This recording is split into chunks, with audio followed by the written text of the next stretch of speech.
Hey everyone, thanks for joining us today. This is another installment in the Retail Coach webinar series. And today we're going to be talking about the 2018 retail outlook. So, trends that are going to shape retail development in 2018 and what communities can do to build a retail recruitment strategy to help take advantage of those trends. So, before we get started, just a couple of quick notes. There's a box on the right side of your screen on the GoToWebinar panel titled Questions. And so we love getting questions from all of our attendees. So as we go through this presentation, feel free to drop questions in that box. Some of those we'll get to as we go through the presentation, and then some of those we'll address at the end of the presentation in our Q&A session. So feel free to add those questions, drop those in there. We love getting questions. We'll address a lot of those as we go through the presentation. So real quickly about the Retail Coach. So we're a retail recruitment and consulting firm. And since 2000, we've helped communities across the country, more than 450 communities throughout the United States, identify retail opportunities and actively go and recruit retailers to their communities. So we help identify retail trade areas, demographics, psychographics, and really identify retail opportunities and then help those communities go out and recruit those retailers. And so I'm going to be joined today by some members of our core team. Aaron Farmer, our Senior Vice President, is going to be joining us from our Austin office. Hey, Aaron. Hey, Austin. Good to be here. And Charles Parker and Will Klein, our Directors of Retail Strategy, are going to be joining us from our Tupelo office. Hey, guys. Good morning. Good morning, Austin. And just a quick note, our office in Tupelo, Mississippi is a really neat downtown office, but unfortunately that lends us to be about 100 yards from an active railroad track. So if you hear a train coming, that's kind of the explanation behind that. Just give everyone a heads up. If that happens, we'll hop on mute for a second, and Austin or Aaron will hop on and finish our thought, but just give everyone a heads up about the train that may come through. Awesome. Well, thanks for joining us, guys. We're gonna go ahead and jump in. Some of the things that we're going to talk about today are key retail trends that we saw in 2017. So what's happened so far this year in the retail world, what to expect in 2018. So the big trends that will really shape this next year for retail development and how that impacts communities throughout the U.S. And then how to build a retail recruitment strategy for 2018. So what are the things that you can do in your community to get ahead of these trends and to go out and actively get retailers interested in your community? Charles, can you give us an overview of some of the key trends we saw in 2017? Yeah, absolutely. I know our last webinar, we really focused on everything that happened in 2017. So I kind of want to be quick jumping through some of the trends we saw in 17, but I think they're important to mention because as we move in 2018, a lot of these are going to continue on and take new life on as we move forward. But kind of the overall theme of 2017 was that retailers were continuing to open new stores. You know, I guess the overall theme of the year was brick and mortar is not dead.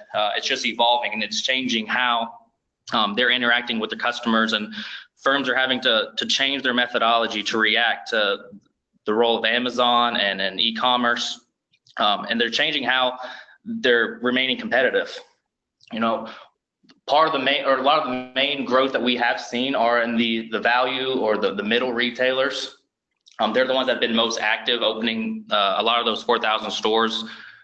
You'll see in the graph here that the dollar stores are at the top of the list. Then you also see the kind of the middle ground of Aldi and Lidl in the grocery market, and then TJX and Ross, the discount department stores. And a lot of this is driven by the trend that being thrifty and stretching a dollar has kind of been a cool trend for consumers to stretch a dollar and go into a TJX or a Ross store, and it's almost like a treasure hunt, bringing in that experience that a lot of consumers are looking for, that they don't know what they're going to find, but they know it's going to be a good product at a value price. And then lastly, wholesale stores are kind of been a big driver in the market where people can buy in bulk and still continue to save money but find a quality product. Yeah. And Charles, this is Aaron. I'll just add something real quick as far as the discount stores go. Just as it being a trend overall, we're also seeing some of these retailers that haven't been in the discount business before starting to enter the market. So Macy's is a good example. They're coming out with a discount style store. Nordstrom has their concept, Nordstrom Rack as well. So maybe some of these retailers that we haven't seen in that discount market are starting to come into it a little bit as well. Yeah, exactly. It's a great point in that, the big box stores that you see a lot of the closings are having to change their strategy to maintain, their competitiveness with the TJX or the Rosses of the world. In addition to that, we also saw an emergence of experiential retail, and we see stores that are a little bit more cool to go to. They have a little more interaction with their customer base, and these are the stores you see that are Instagrammable. Consumers can go in, take a picture of it, and share their friends, post to social media, and it's they're having to be unique to be able to drive that foot traffic to get consumers in the door. A lot of the force driving behind this is the millennial market. They prefer the experience over the product, so they're having to be unique to get them in the door. And we're seeing that in some of the pictures you see here, like the Yeti store, where you can go in and there's a boat sitting in the middle of the showroom, and look at the products and really showroom, and they can see them there and then go online and figure out what the best price is. And it's really just all driven towards store traffic. Mm-hmm.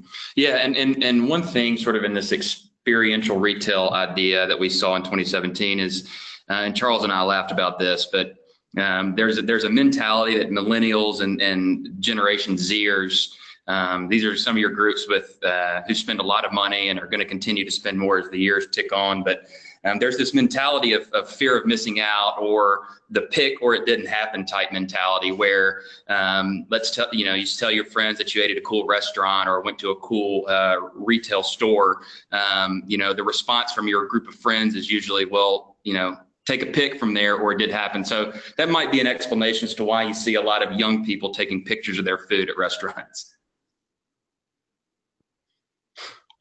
Cool. And then moving on from there, another trend that we saw was the smaller footprints in the new store formats. We see Target opening up express stores where they're much smaller than their large super Target aspects, where people can come in, get the 2 or 3 things that they're looking for. They're not as much browsing as they were, and then move on. It's more of a convenience aspect, and we're seeing this across numerous brands. There's not a need to have all that inventory on site where they can go omni-channel and purchase it and get something that they don't need immediately in a day or two from an online store. But Charles, overall, go ahead, Aaron. Talking about Target specifically, I met with Target's real estate rep at the ICSC conference in Dallas a couple of weeks ago. And I just want to mention them. They are coming out with that smaller concept. In fact, there was an article in the paper yesterday, or in one of the big papers yesterday, about that. One of the areas that they're really focused on right now as well is college communities. So I just want to throw that out there. We'll talk about college communities and workforce population later. But if you are a college community, have a university there, Target should be a target for you right now. It should be something you're focused on. Right, exactly. But just to wrap up 2017, overall, we saw a lot of retail growth in 2017 so far, and we're really not done yet. Even a good metric of this has been the holiday sales from Black Friday to Cyber Monday just a few weeks ago. Yeah. So 2017 really culminated for the most part in the Thanksgiving holiday, or sort of that 5-day stretch from Thanksgiving through Cyber Monday. And what we kind of understood last year, a year ago this time, and to present day, is that technology would play a huge role. And it is most definitely true. And those retailers that invested in technology really saw some good returns. Over the 5-day stretch from, I guess, Thanksgiving Day to through Cyber Monday, 174 million Americans shopped in stores or online. And that beat really liberal estimates of 164 million. So it just shows that technology is sort of the trend where everything is moving, and those retailers that continue to take that seriously will be strong in the years moving forward.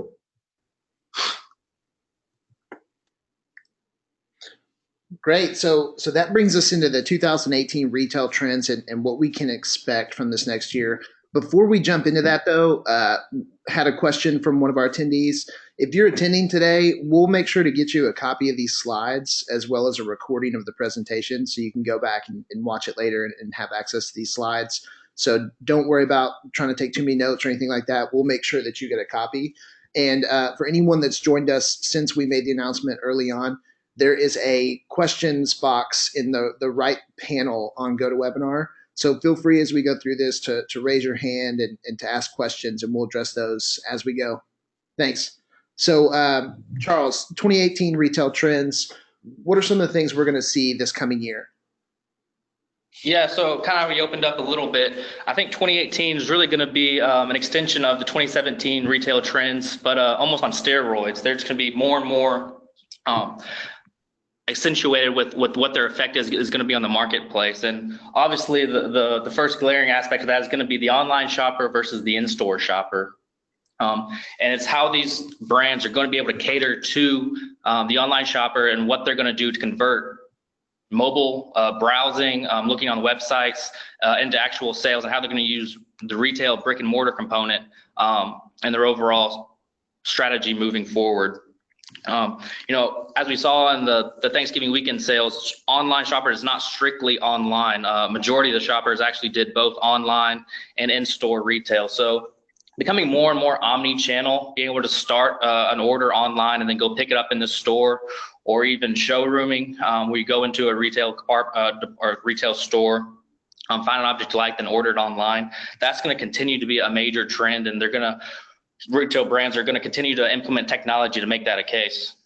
Charles, one of the things I thought was really interesting is, we've looked at a lot of reports on how the customer landscape and the retail landscape has been evolving, and there's been this big assumption that people aren't shopping in stores anymore.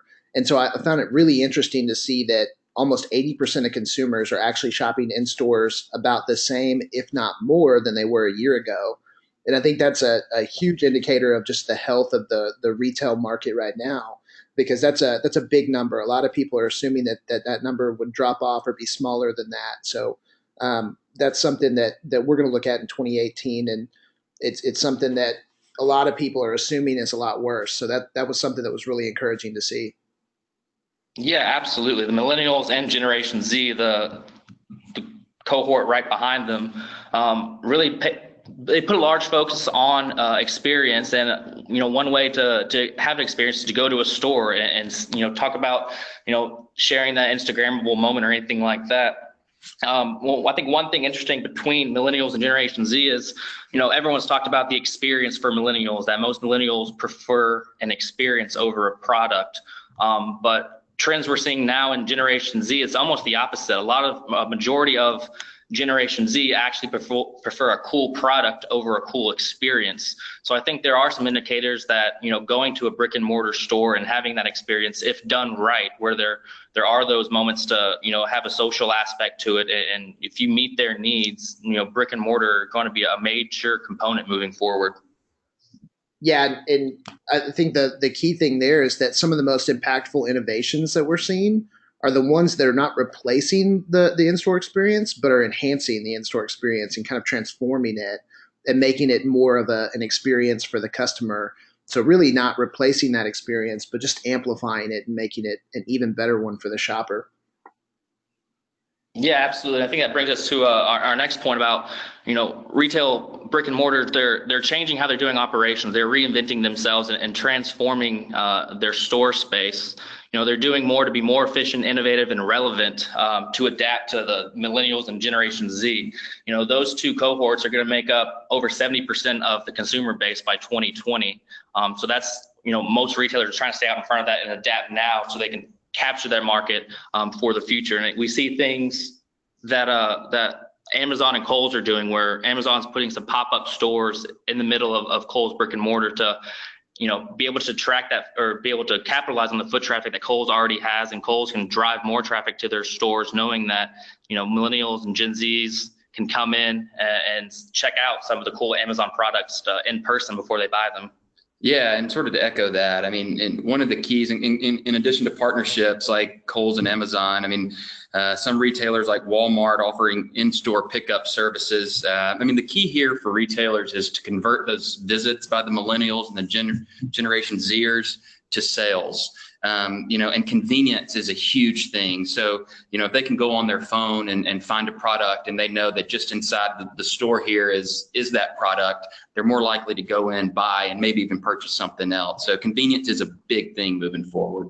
Yeah, Aaron, what are some things you're seeing about some of the transformations in retail stores? Yeah, well, just to kind of emphasize what y'all have started talking a little bit about is that pop-up store process. We're starting to see the pop-up stores. And I noticed that I was one of the idiots shopping during Black Friday. I say that because I stood in line behind about 300 people. But a couple of the stores that we went into, some of the larger stores, whether it was JCPenney's or some of the others they're really focused on that pop-up mentality, pop-up store mentality. And we're starting to see that, whether it's Toys R Us having a pop-up store, or some of the like ladies makeup counters and those sort of things. So I just wanted to emphasize, I think the pop-up stores is going to be something that we see continue really in the near future into 2018, probably 2019 as well. So expect to see a lot of that pop-up store, those pop-up stores continuing to happen as we move forward. Yeah, absolutely. And I think part of the pressure for retailers to have to do that is going to lend itself to more, mergers and acquisitions. We saw a bunch in 2017, namely the Amazon and Whole Foods. But there have been a bunch of reports lately that maybe 2018 may be even more primed for more of these big deals as the larger brands continue to be, basically primed the right price to be, either merged or bought up by a larger brand. We've seen Walmart make a bunch of moves to incorporate more tech companies, and they've even made a few more clothing company acquisitions lately to get it to the higher end of clothing. So I think that's another thing we're going to see in 2018 moving forward as well. Hey, Charles, one of the questions we had from an attendee was, where do the businesses that offer online order and on-site pickup fall in these shopping trends? And I know we're going to talk a little bit more in depth about that in a couple of slides, but in-store pickup seems to be one of those big kind of reinventions where you've got more convenience than ever across online and offline merging together to have one kind of cohesive brand experience. It seems like that's a big trend. How many retailers, if they don't already have in-store pickup, are moving in that direction? I think a bunch of them are trying to move there as quickly as possible. Omni-channel has been all the craze for the last 18 months or so. And I think, retail brands, no matter their size, are doing whatever they can to implement that, whether it be even, some even local mom and pop type stores that have a website can, message out or, have some kind of way to pick up in store, whether it be, hey, may not even be ordered, but hey, we are available with this. And I think anything that a retail store of any size can do that can drive traffic from online to in store is going to be, a trend to move forward, and that they're all going to try to capitalize whatever they can to make that a reality. Awesome. And we'll talk about it in a second, but ultimately they're moving towards a kind of hybrid model where existing stores are ultimately going to be fulfillment centers for a lot of that omni-channel activity. So, Charles, moving away from some of the in-store experiences, retailers are actually changing how they build their stores now as well to really counteract what this evolution has brought about in the retail world. So what are some retailers doing with their actual physical stores, and how are they starting to position those and change those store structures to really cater to this new retail audience? Yeah, and I think that the main thing here is they're all getting smaller. The days of the large 70, 80, 90,000 square foot big box stores are long and gone. They're having to work on their ROI by having smaller square footage so that they don't have to hold this inventory because they are omni-channel now. And I think inside they're doing some other operations to make it a little more catered towards this brand, whether it be, mobile checkout while you're in a store so you can pick up a few items and really just check it on your phone and skip the line. So I think anything they can do to make the experience walking into a store easier for the younger generation that is so mobile and technology driven. They're trying to implement it as fast as they can to be on the cutting edge of that. Yeah, and there's sort of two things here. I mean, there's stores that are currently built, and then there are stores that are to be built. And so the stores that are to be built are usually a much smaller footprint. We're seeing that a lot, and they're a little more nimble.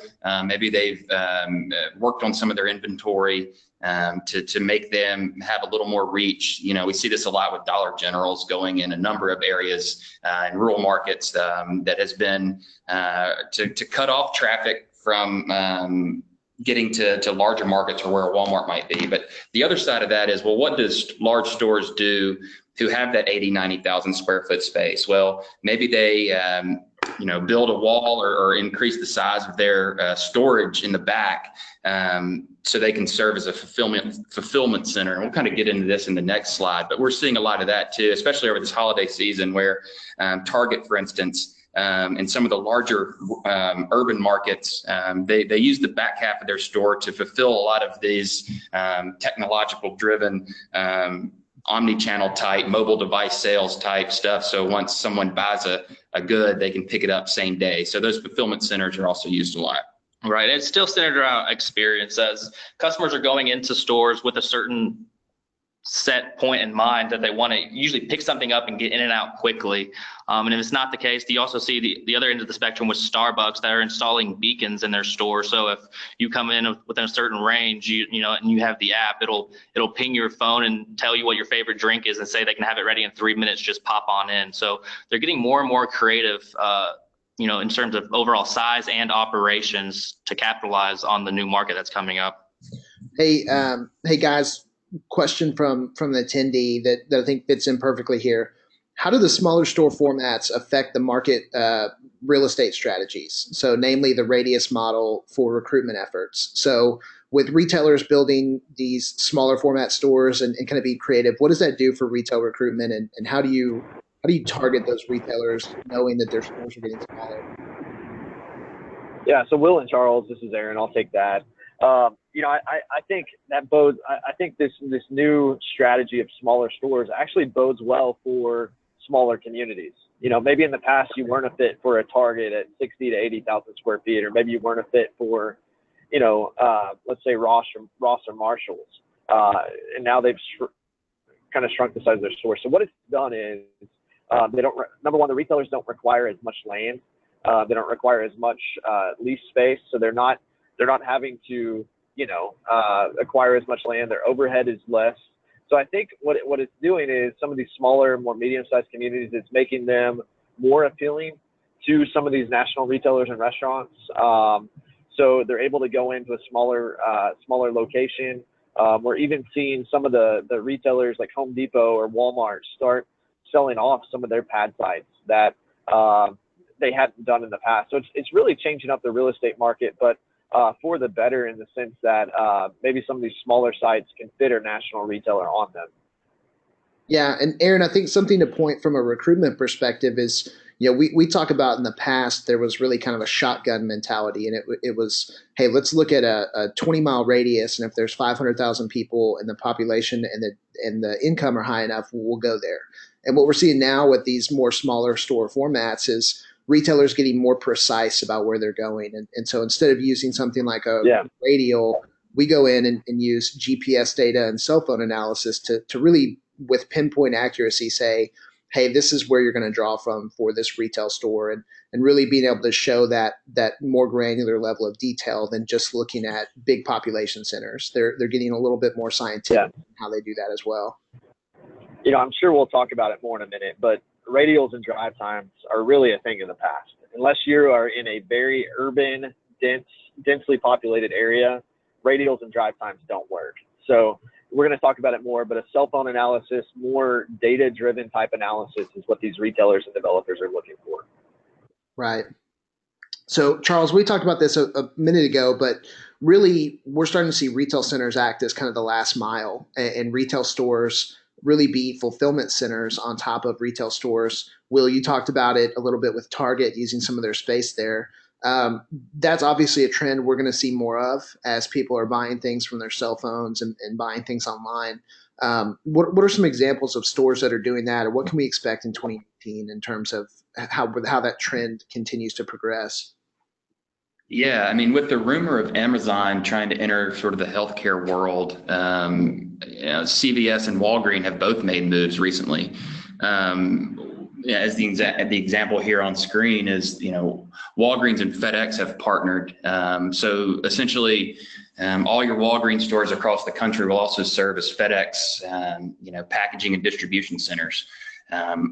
CVS, we just got news in the last day or two that CVS, has agreed to buy a healthcare provider, in Aetna, and so it just seems that the online giant Amazon and the idea that they might enter the healthcare market has gotten these two large health and beauty suppliers to consider ways to compete. And so that's kind of the shift that we're seeing here. Charles, is there anything you want to add to that? No, yeah, I think it just points out to the fact that as we move more and more to an online and a mobile type economy, that there still needs to be distribution centers, to be able to deliver those goods on time. And it makes much more sense to have, multiple distribution centers as retail stores across the country than it is to have 6 or 8 mega distribution centers, just in terms of turnaround time.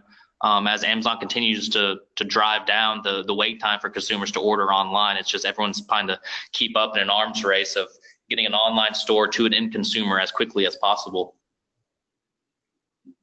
Another good example, Macy's is just an example of a retailer that's really taken on that warehouse space issue. They've shrunk a lot of the size of their stores. They've added to the warehouse part of their store so they can fulfill orders, deliver them, those sort of things. So that's one of the retailers that's really taken on that trend.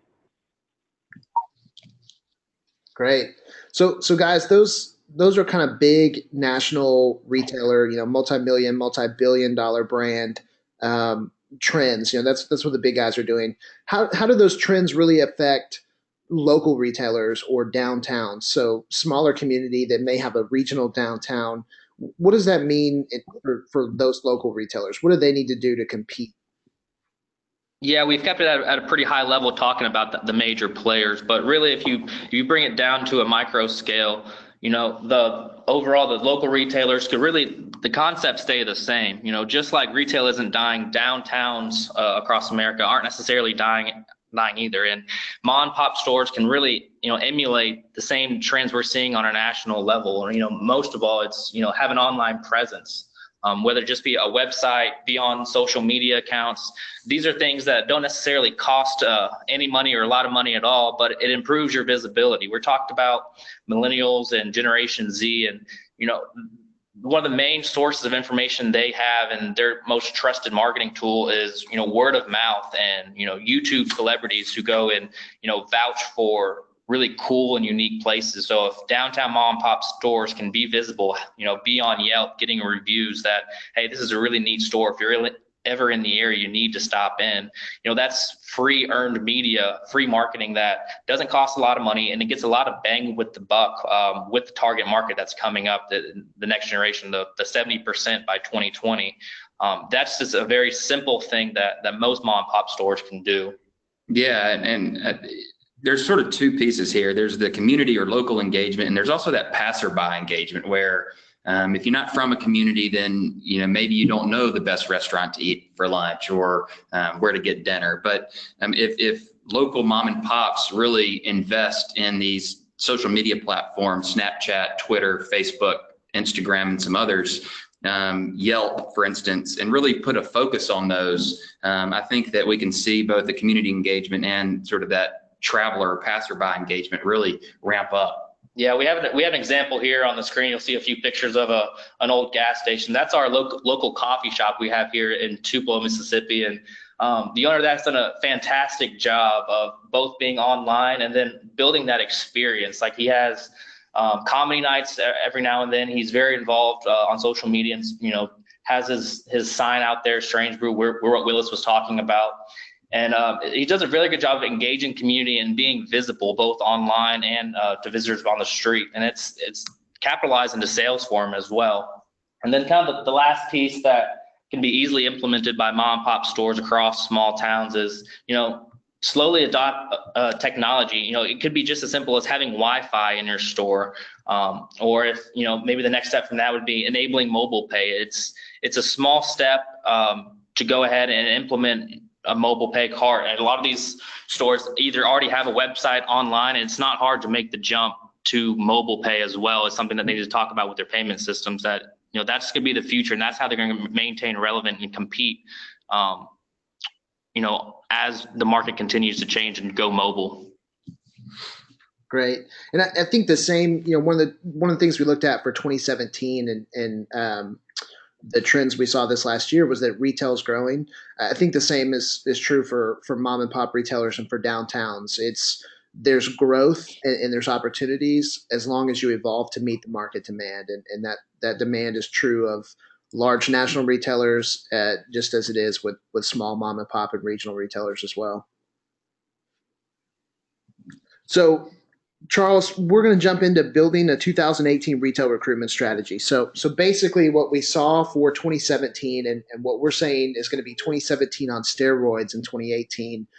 We're going to talk a little bit about what your community can do to get ahead of these trends and what retailers are looking for, and how you can really connect with retailers that are looking to expand their presence and are looking to grow. And the first way that you can do that is to start with an area market analysis and really know your retail opportunity. Charles, Will, why is it important for a community to have a good grasp of their area market and really know what's going on? Yeah, that's a good question. For a community to effectively recruit retail, they have to know themselves. You got to know who's there. You got to know who isn't. You also have to know your competition. Who are the towns that are nearby that your residents or your population is in that conflict of, well, do I go to this town or to that town to buy this certain good? So you need to know all that information. And as we kind of move through these slides here and assessing your retail opportunity, we're going to spend a number of slides on this because it's really important to know yourself. So on this slide here, number one, when it comes to knowing yourself, you got to know your market reach. You'll see a couple maps down at the bottom that give good examples of sort of a trade area reach of a certain community. Trade area populations are huge in the sense that retailers and restaurants don't look at the town or the city population. They look at the trade area population when they're going to consider a market. And so there are a number of ways to determine a trade area population. And Charles, I'll kind of let you jump on this, and maybe Aaron too. But we utilize cell phone analysis and cell phone density studies to help us determine a trade area population. Yeah, if you look at those last maps, Aaron touched on it earlier. Radials and drive times really do not tell the entire story for a community. However, you go and you run a cell phone analysis, and you can track which cell phones, which consumers have been in a certain retail district. It's very high confidence data to point out to retailers that the reach of this market is much further than a radial would show, or this market is much stronger than it would look typically using some of the old drive times or radial methods.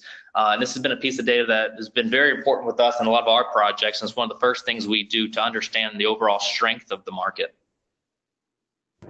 Yeah, so I'll echo that. And if you have any questions on the cell phone analysis or how that works, just reach out to us after this webinar, and we'll help you with that. Hey guys, we've got a question here, and I think it plays into some of this data that we're talking about. And it says our household income is diverse by neighborhood, but we are a regional college town, medical, government, and recreation center. Will retailers look beyond some of our poor performing neighborhoods in our community to gain the regional shoppers? And I think the answer to that is yes, and we'll talk about other pieces of that as we go. But this is a great example of using data to show retailers exactly where people are coming from and really positioning your community as a regional hub instead of just a community of 20, 40, 100,000, really using that data to say, hey, we have a regional pool and we get people from all over the place. And I know you guys see that on a daily basis. Yeah, and I think any community that has a college and a hospital or medical facility certainly is one of those regional draws.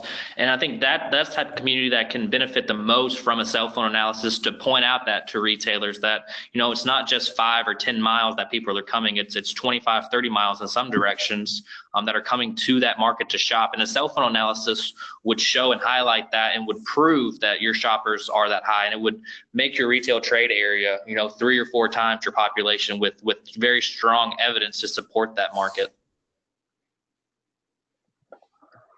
Great. Yeah, retailers don't really care about city populations. They care about where are they going to pull people from? How large is that trade area? So forget about your city population and focus on your trade area moving forward.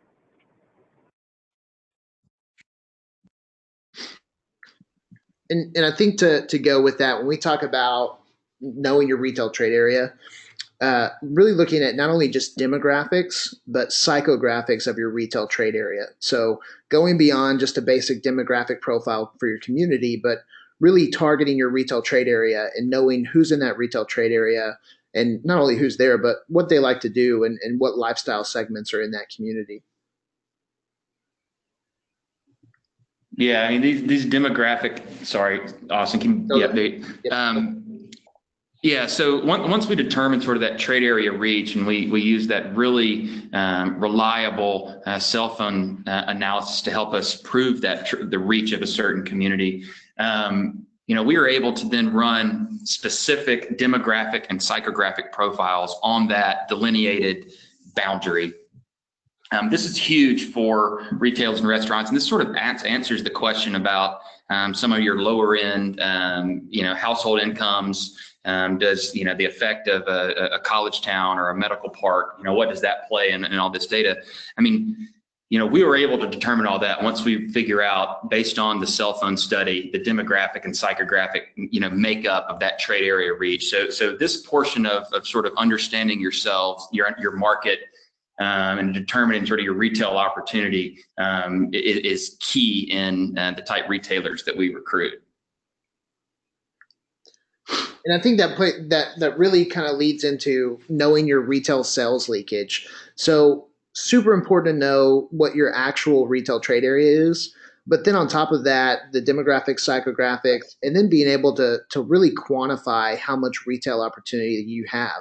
And so we do that through what's called a retail gap analysis, where we look at that trade area and we're able to tell, based off of actual retail sales and potential sales, how much opportunity you have in a community. And so if you look on the screen, there's an example of a retail gap analysis for Austin, Texas. And in some of those categories, they have upwards of $100 million in retail opportunity. Aaron, Charles, Will, I know y'all use these all the time. How important is it for a retailer that you come to them with actual dollar amounts and say, look, there's $100 million in opportunity. Here's what you could capture? Oh, I think it's a very powerful tool to be able to sit there and talk to a retailer and tell them that they do bring a new store, that the market will support it. Talking to a lot of our clients, one of the main things that a lot of them want to is a new sit-down restaurant, somewhere that families can go eat. And we run a gap analysis, and we can go and point out to a Longhorn Steakhouse or of the likes and say, hey, this market has $80 million in sales leaking out of it. People are spending that money in sit-down restaurants, but they're not in this market. You could capitalize on that, and you got a very successful store here. Showing hard numbers like that is a very powerful recruitment tool that we use every day. We were at a ICSE event a couple of weeks ago, and we met with a developer and a retailer that was interested in the site, and it was incredibly helpful for us to help close this retailer by saying, here's the opportunity that we have there. So certainly important not only to just know that trade area, but to know really how much opportunity is that trade area as well. Hey guys, before we move to the next slide, quick question from an attendee on cell phone data. Can cell phone data be generated for a greenfield area where there is no existing or limited retailers to bring people to the site? It might be tough, and I'm going to ask Charles and Aaron to sort of chime in and help me here. But the way that we figure out those cell phone studies, it's based on I guess, cell phone pings or GPS location of the cell phone in a retail store usually. And so, we were able to determine the common evening location of a person if they've been inside what we end up drawing, usually on top of an existing store, a digital sort of boundary or fence. And so what we're asking this cell phone study to show us is, okay, who was inside this fence that we drew? Show me where they were between the hours of 6 p.m. and 6 a.m. And so that's how we were able to determine the reach of a community. So doing that on a green space might be difficult, but what we could do is find a nearby cluster of retailers and run it. So, it might be that those retailers have no choice but to pass that green space to and from this certain cluster of retailers. Aaron and Charles, is there anything you want to add to that? Yeah, just to emphasize that, obviously you wouldn't be able to do it on a green space because there's not any retail, there's not any restaurants there. There aren't people visiting that green space likely. So just like you said, what you would do is we would identify retailers, restaurants, regional draws, could be a hospital, somewhere within, several miles of that location, and we'd run a cell phone analysis on that, and that would accomplish what you're trying to do there in the green space, whether it's new development or whatever it might be. So yeah, just short answer, we would look for retailers, restaurants, regional draws in the immediate area and run the cell phone analysis there. Great. And, that speaks to the importance of this next slide as well, knowing the daytime and workforce populations in your community. One of the things that we're able to do with some of that GPS and cell phone data is know what day parts people are in the community. So we can see where people are during the day, during the evening, can eat dinner. And it's really important to understand when people are in your community because there are a lot of retailers and restaurants that are dependent on daytime traffic. And that's super important for them to be able to say, okay, what's your daytime population and what's the workforce population look for? Aaron, I know that's something that you talk to a lot of developers about that's important. Why should a community know that and what's the biggest use of that?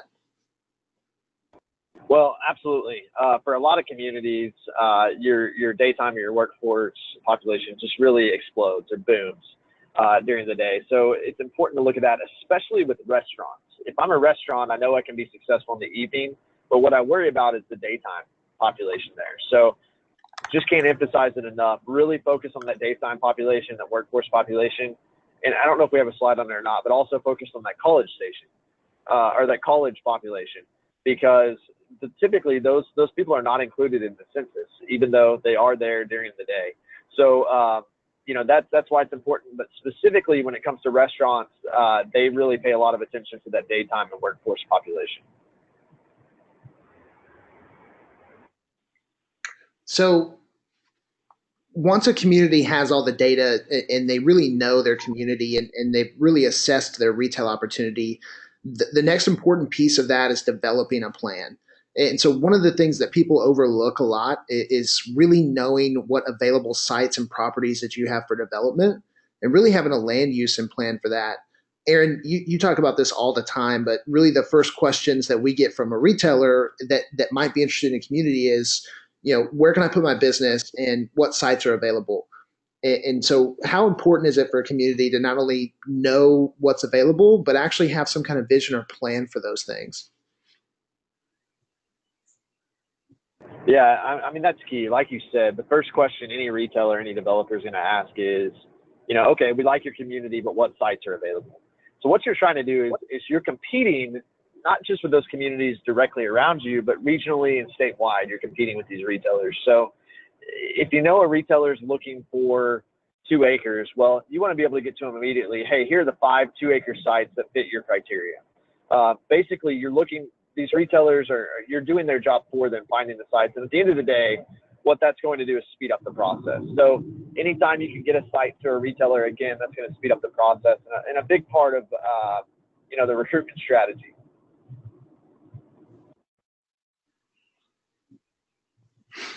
And I think one of the things that if you're in a community and you have available space, really trying to keep a database of that is important, but really having a vision and plan for that is important as well, because it's great to have available properties and sites.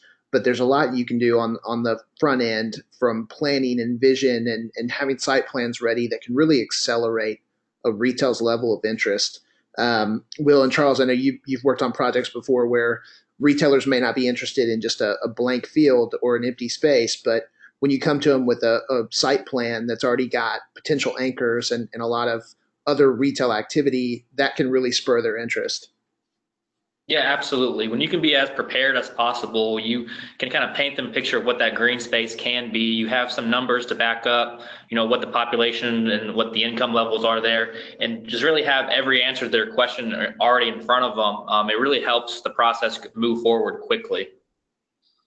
And Aaron, you may want to touch on this briefly, but identifying land assemblage opportunities for retail development. I know we were on the phone the other day with a developer in a community we're working with, really just trying to build a relationship and really help them kind of bring them to the table because it allowed us to put a bunch of different pieces of the puzzle together. So how important is that for a community to have relationships with landowners and developers and kind of have that assemblage opportunity of all the different available properties? Well, absolutely. As an economic developer or as a city, you need to know your landowners. You need to know the developers in town. But come in and kind of look at it from a high level. Don't just look at a property as, oh, this is 1 acre. Look at the properties around it. Can they be redeveloped? Is there a way to assemble property to put 3 or 4 acres together? So really kind of take a high level look at it and then get specific with sites. Is there a way to do that? Can you redevelop a property? Just real quick, back to what you said about marketing your vision and coming up with a plan. The only thing I'll stress on that is to make sure your plan is market driven. We see a lot of really awesome plans that are put together, that a planner will put together, but a lot of times they're not market driven, that fit your community. So make sure if you are putting together a plan, it's market driven. Great.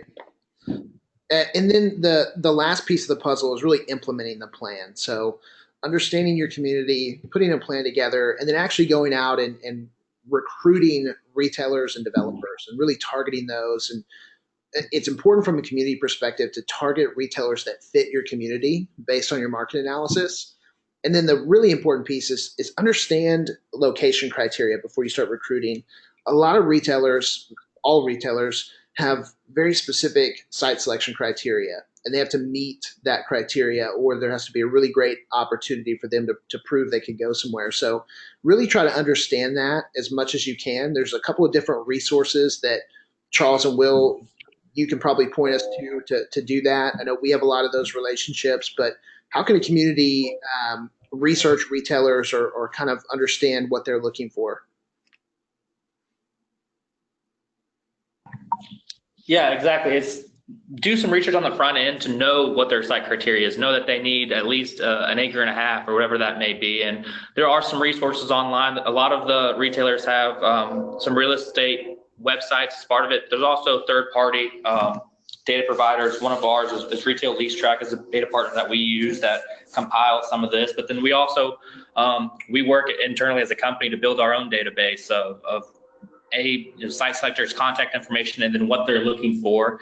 And sometimes what they're looking for changes across markets. Maybe in South Carolina, a certain restaurant is looking for a certain type of site, whereas, in a dense, more urban market, they're looking for a different type of concept. So doing your research and knowing on the front end what they're looking for is a key piece to gaining their attention, and then having a presentable option or a project for them to really analyze and see if they can get movement on. Yeah, and there are a few players in this market, and sorry guys, we have a train running by, but they're in sort of the retail industry, there are a few points of contact. I mean, one is the retailer themselves. Another might be a national site selector for that retailer. Some might have a broker. Others might have I don't know, a franchisee in the market. So figuring out that, sort of piecing all that together is really important, because once you get all this information and data compiled on, you know your market, you know who you're competing against, you have an idea of your leakage and what retail sectors you stand to capitalize on your market. once you start recruiting retailers, you really need to know who to talk to. So I'm doing some research there on each retailer. You know, is it a broker? Okay, who is that broker and who are they with? Where are they from? What's their territory? Or is it a franchisee? Does that franchisee have an interest in expanding it? Do they know anything about our market? So these are all questions that you know, can prove time consuming when compiling all that information. But, you know, we've been working for, you know, like we said at the outset, for about 17 years now on compiling a database of franchisees and developers and brokers and retailers. And so, you know, we have our own internal database that we use that kind of answers some of those questions for us. And Will, I think another great place to meet those retailer contacts and to get some of that information is ICSC events and other conferences and other retail events. We go to a lot of ICSC events, which is the International Council of Shopping Center, and they have tons of resources from retailers. We connect with retailers at these events that typically will have flyers or one-pagers on what they're looking for in communities. And so if you're not going to those events or even having a booth at those events, that's a great place to connect with retailers, site selectors, developers who all have that information about what retailers are looking for. And it gives you a great opportunity to have conversations with them. Aaron, I know you're a big advocate of specifically ICSC and a lot of other events. What would you encourage communities that haven't done this before? How would you encourage them to get started? Yeah, so big fan of ICSC, International Council of Shopping Centers, but also a big fan of Retail Live, which is another one. Just would say, just make sure you're prepared going out there, getting meetings set up ahead of time with retailers and developers. You can't just afford to go out there and expect something to happen. Make sure you have some plans put together. Make sure you have some meetings set up. Yeah, and what Aaron's referring to is out there is RE-INVENTION. It's the large national coast to coast shopping center conference in May each year out in Las Vegas, and that the photo there is an example of our booth and our presence there. But you know, there are other less intimidating options for some if you haven't ever attended RE-INVENTION. So there are, you know, there's RE-INVENTION at a national level, then there's sort of regional levels. For an example, Aaron and Charles and I have attended ICSC Southeast, which is a regional conference just for the southeastern states. Each sort of region of the country has their own regional. And then there's even more micro-regional, the Gulf States Conference or the Carolinas or the Tennessee, Kentucky or ICSC Texas. So, you know, if you want to kind of get your foot in the door before the 50,000 plus person RE-INVENTION in Las Vegas, you know, some of those other smaller state level or regional conferences might be another option. You can find out all that information either through us or at ICSC's website. Great. So, guys, I'm gonna move quickly through the last couple of slides we have here, and then get to questions and answers. So, all the attendees, if you have a question, jump in that questions box on the right panel, and we'll get to those in just a second. But to finish out the implementing the plan piece, really important to recruit retailers and developers with data, sites, and a realistic plan. So go into the recruitment phase with a long-term approach. Retail recruitment is a process. It's not an event. And a lot of times a no today can become a yes in weeks, months, years. And so you just have to take a long-term approach and be consistent. It's challenging, but if you do it the right way, it can certainly be rewarding to your community. So I'm gonna open up to questions. So if you have any questions about 2018 retail trends, anything that you can do as a community to get ahead of retailers or start recruiting retailers, please add those questions in that box. Guys, I'll open this question up to whoever wants to take it. Even though there's been a large number of store openings, 2017 had a record store closings. Is the net number of store openings a positive or a negative? So it was certainly a positive. I think it was somewhere in the between 2,000 and 4,000 range of net positive gains. You know, a lot of the stores that we did see close were those larger big box stores, you know, the Sears of the world that, you know, were not able to really compete as the market continued to change. We talked about all the store openings that we saw and the new concepts that are kind of taken over, but overall it was a net new for store growth. I think that number was 49% year over year growth, right, Charles? Right. So it was certainly a year of retail growth more than anything. Yeah, and I think the retailers that we saw, clothing stores, Kmart's of the world, Sears of the world, JCPenney's. I mean, we've seen those coming for several years now. So for us, it was no surprise. But you still saw quite a few stores opening, retailers opening stores. So another question was, what specific retailers do you see growing in 2018? I saw the list, but I'm curious to see if there's any others that you're aware of that we should keep our eyes on for 2018. You know, I just read an article this morning about Five Below, which is opening, rapidly opening stores.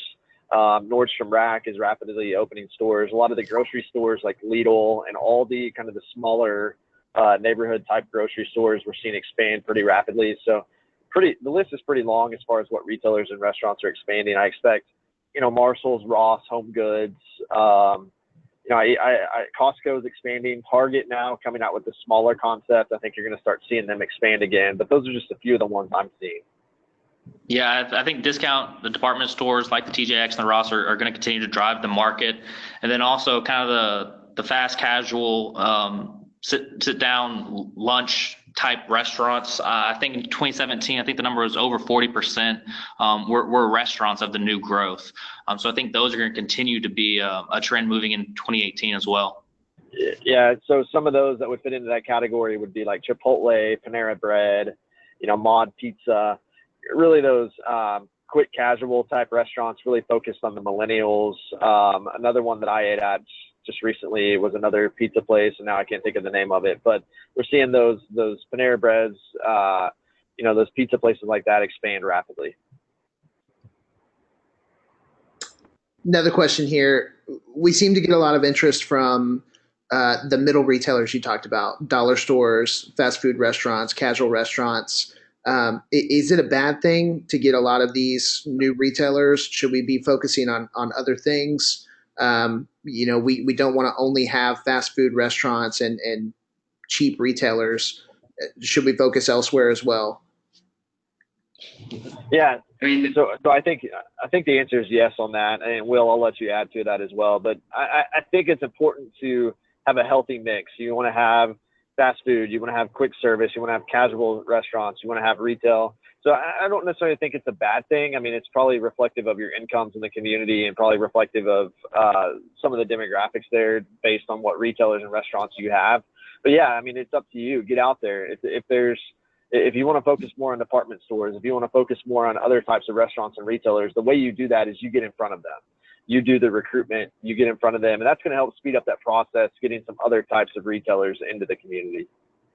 Yeah, and Austin kind of alluded to this earlier, but this is one of those things that kind of takes a while. So, you know, if a number of smaller discount dollar stores do have an interest in your market, like Aaron said, it might be based on incomes or the trade area reach as, you know, as these retailers see it.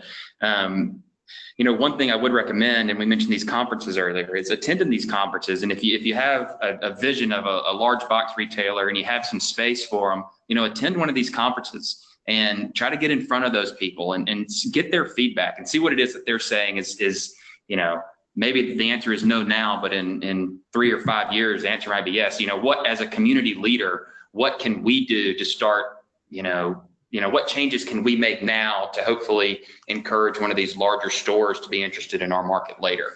Yeah, I think this is a key piece for market analysis as well. If you're only getting interest from some of the lower tier type retailers, if you can go in, we can do a cell phone analysis and point out that maybe the market you're promoting, you're selling as yourself as is 2 or 3 times what you think it is. And if we can go and put data to that, it can maybe help you change your recruitment story and go after some of those larger, higher tier stores with data to back up what you're saying about the strength of your market. Awesome.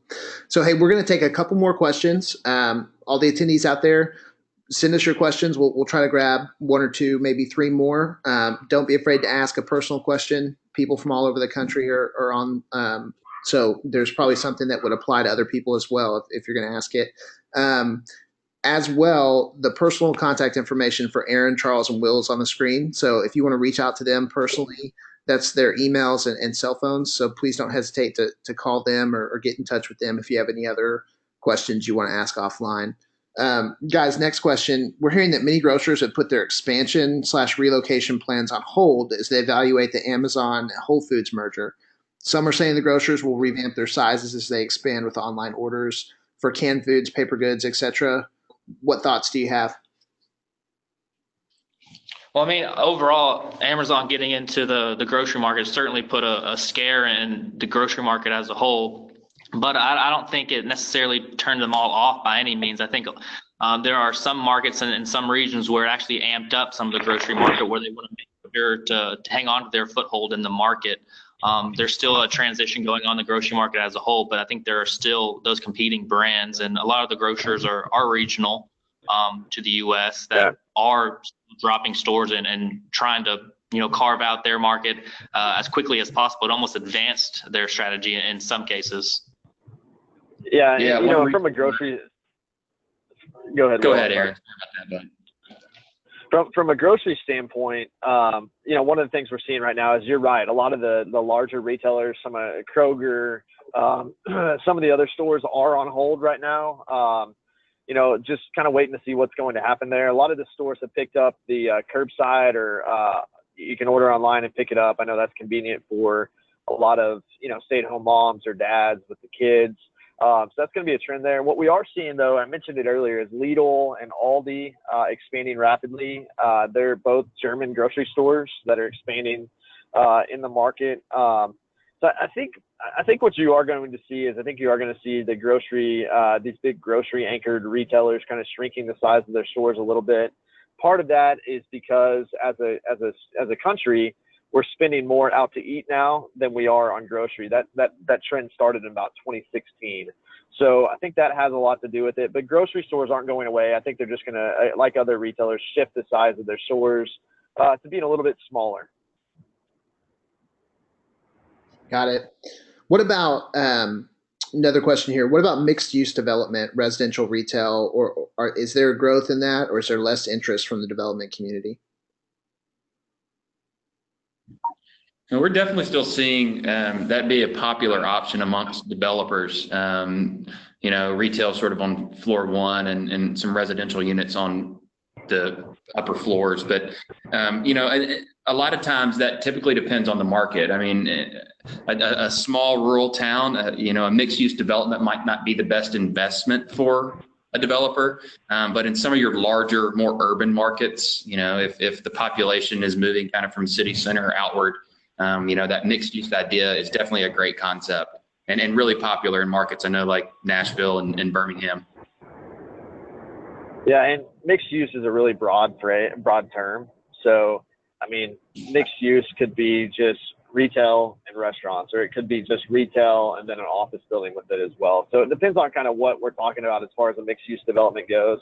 But just to piggyback and emphasize what Will said, it has to be market driven. It has to fit the market. So yeah, mixed use works if your markets can support it. Great.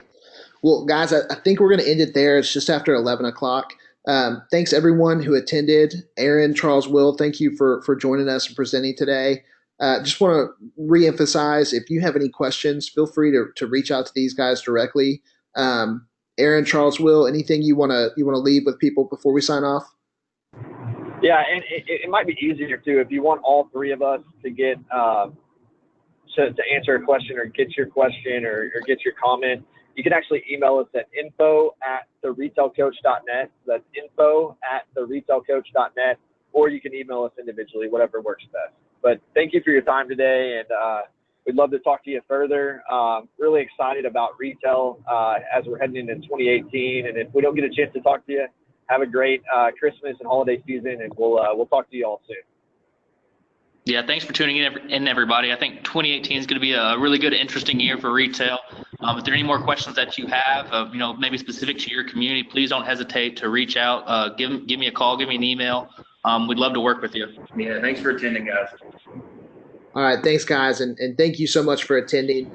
we do these to try to add as much value as possible for communities that we're in and part of, and for people that are in economic development. So if you have any feedback for us, or you have any questions, please reach out to us. If you just want to tell us, hey, we could do this better, or have ideas, send those to info@theretailcoach.net. But otherwise, thanks so much for your time, and we really appreciate it. Have a great day. Thanks.